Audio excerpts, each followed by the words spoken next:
که امروز در جا کار می‌دارن تمام تا حتی تا خواب رفتن شوهرش نقل میکنه در پیش مردک که مقصد امشب نتونست کرده یا دیگه و دیگر است. سوال من جواب دهید آیا زن یا مرد میتواند در رمضان موی زیر کش و ناف را در روزی نابود کند؟ خوب نداره، گفتار قبیح بد میکنه و بی‌پرواگی میکنه، یعنی همسری یعنی زنیش نمیکنه. در این حالت زنها حق دارن که از شوهرشون یعنی طلاق طلب کنند. زن حق نداره که یعنی همه سیری خانه‌ش نقل. شوهر اسلامی شما: شوهر من مدت 5 سال در روسیه است.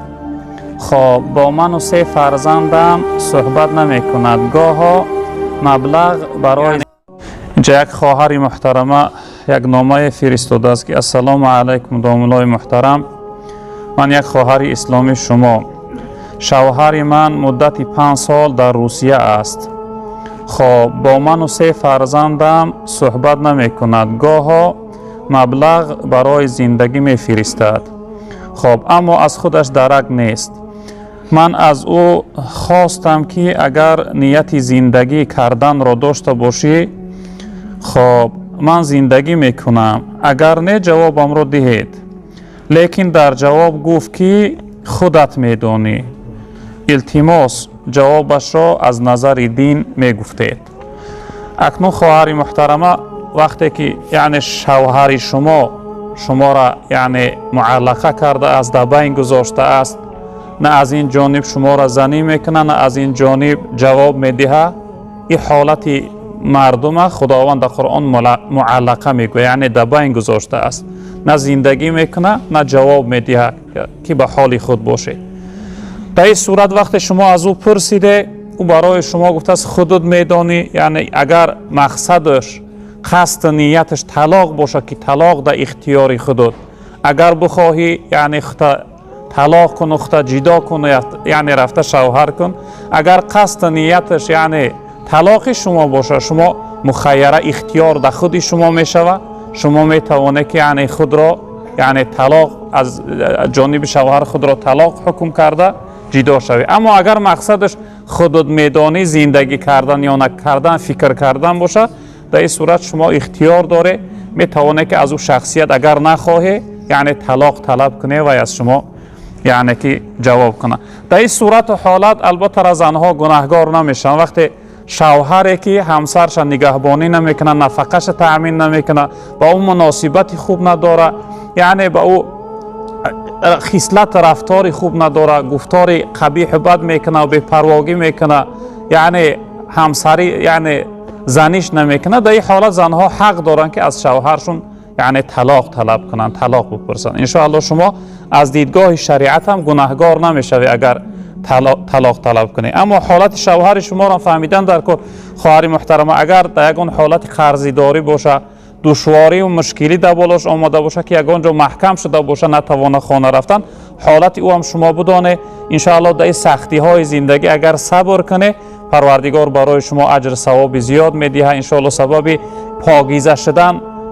پاکیزه شدن گناه های شما میشه و سبب رفع درجات میشه. در این حالت شما اختیار داره، میتوانه که از شوهر تو یعنی طلاق طلب کنه یا اینکه میتونه صبر و طاقت کنه و دوام همراه شوهرتون زندگی کنه. اختیار در خود شما از خواهر محترمه. خداوند بزرگوار مشکلیتون آسان کنه و در دل شوهر تو رحم و انصاف اندازه تا اینکه به سوی شما میل و یعنی شفقت و محبت کنه تا اینکه شما را نگهبانی کنه. خواهر محترمه اینجا یک برادری از سوال کرده: سلام علیکم داملا جان، خب به سوال من جواب دهید آیا زن یا مرد میتواند در رمضان موی زیر کش و ناف را در روزی نابود کند؟ بله برادر عزیز، یعنی پاکیزه کردن بدن در رمضان برای انسان رخصت است. درست است که وقتی روز جمعه خصوصا وقتی میخواد که غسل کنه، پیش از غسل جمعهش یعنی زیر نافش یا اینکه موهای تگ کش پاکیزه کنه براش بهتر است. در رمضان این کارها یعنی که مانعیت ندارند. درست است.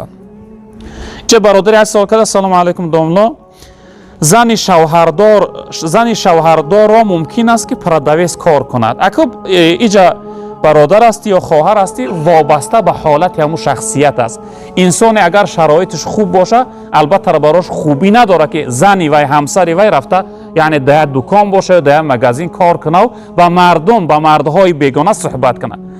و زنهایی که در حالت یعنی مشقت و دشواری قرار دارند دیگر براشون علاج نیست، باید حتما کار کنند. البته برای اونها شریعت اجازه داده است همون مقداری که یعنی در همون دکانش میسته در جای سوداش میسته فقط با او خریدار درباره یعنی خرید فروش صحبت میکنه. مثلا وقتی پرسید مالش میگه این قدر سوم است، اگر ارزان کرد ارزانتر میکنه یا قیمتتر میکنه یا وزن میکنه کیلوش میگویه. حق نداره که دیگه در تمام زندگیش مثل زنهایی که امروز در جا کار میدارن تمام تا خواب رفتن شوهرش نقل میکنه در پیش مردک که مقصد امشب نتونست کرده یا دیگرش. اینش گناهه، یعنی ایش حرامه برای زنها. باور کن این کارها هستن برای ما میشنویم داخی هستن اینها.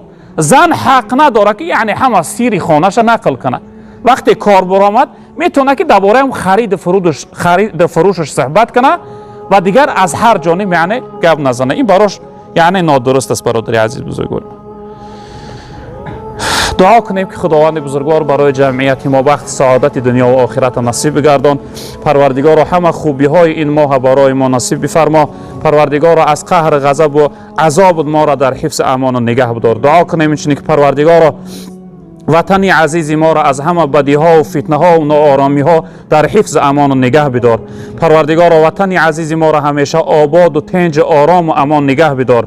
پروردگار دشمن های وطن ما را، دشمن هایی که نقشه های بد دارند و فتنه می اندازند، پروردگار اونها را دور و نیست و نابود بگردان. پروردگار وطن عزیز ما را پرفیض برکت بگردان. پروردگار هرگز ناآرامی را در وطن ما نیار. پروردگار این جمعیت ما را و تمام برادرهای مسلمان ما را خصوصا مسافرها و مهاجرها را در حفظ امان و نگه بدار. در کسب کارهاش و برکتها عطا بفرما. پروردگار این جمعیت در دلها هر امید و آرزو و مراد و مقصد داشته باشند و مراد و مقصد برسان. یک مادر دعا پرسیدم، پروردگار این مادر همراهی فرزنداش بخت سعادت دنیا و آخرت نصیب بگردان و پروردگار جملگی من خاتمه به خیر بگردان. و صلی الله تعالی علی خیر خلقه مولانا محمد و آله و اصحابه اجمعین یا ارحم الراحمین.